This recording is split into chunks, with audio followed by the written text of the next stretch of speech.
So recently I saw this video of a person that is known for her tidying and promoting the joy of tidying,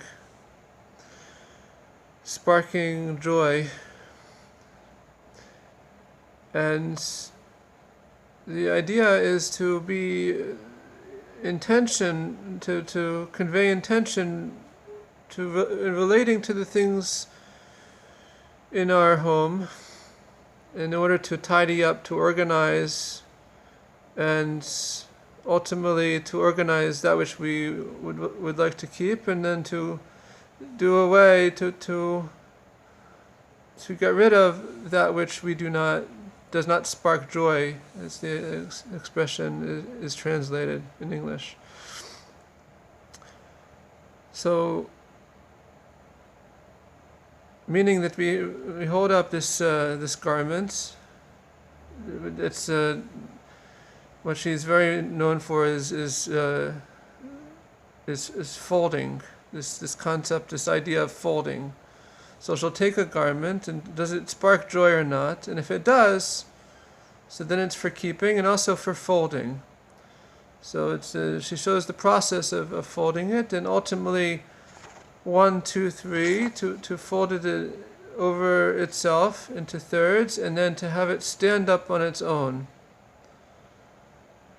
So this is all of these are very much connected to very central concepts in Jewish thought, and which also explains by Hashgacha Pratis, by divine providence, why the inner ideas behind the attraction, the popularity of this idea of searching out for garments that spark joy, and then to have this process of folding it into three, and then having it stand on its own. So the garments of the soul, they're called the levushim, the garments of the soul are threefold: thought, speech, and action. And always, especially in this time before the New Year, before Rosh Hashanah, we are vested with the task of doing a self-accounting, to see to align ourselves with proper thoughts, with proper speech, and with proper action. So this is a personal stock taking and cleaning out of our own divine service. To have it stand.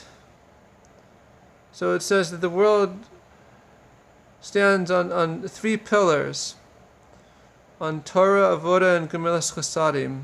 On Torah, the study of Torah, of the Bible that God gave us to study. Avodah, which is the service of the temple, which today is prayer. It used to be during the times of the temple. There was the sacrifice, and today that is currently prayer. And Gemilas Chasadim is acts of kindness.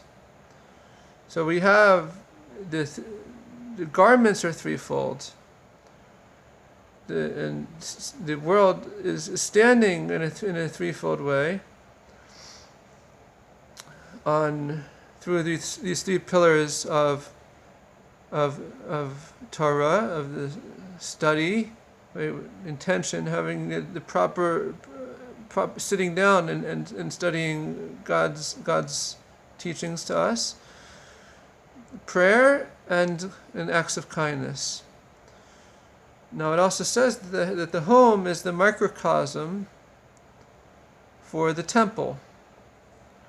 So this is all relating to what was the temple. The temple was the indwelling for God's presence in the world. So, in effect, what this idea of tidying our house, sparking joy, finding the joy, and aligning ourselves with the good within our house is in order to create a dwelling place in microcosm for God's presence in the world, to make it a holy home filled with holy objects, with a family and the observance of God's commandments. So again, there's sparks. What is it to spark joy? It's a translation, but it means that if those things around us that we feel connected to, we feel like it's meaningful to us, it's also our ability to elevate it and use it in our service of God. Even, for instance, a telescope that sees things thousands of miles away, or anything that we have around us. If we feel that it serves a purpose, then it's serving the purpose ultimately in the service of God. Whether I realize today or not what that purpose is, that's will maybe in some time I'll recognize. So again, the idea of tidying our home, of folding inward, is also like going inward in our service of God, looking inward, rectifying ourselves, bettering ourselves, doing an inner search, an inner cleaning, in order to better ourselves, to purify our garments, our thought, our speech, and action, which again are called the three garments of the soul. Standing on its own, which is just like the world stands on these three pillars of Torah, Avodah, and Gemilas Chasadim, the study of God's word and prayer and acts of kindness.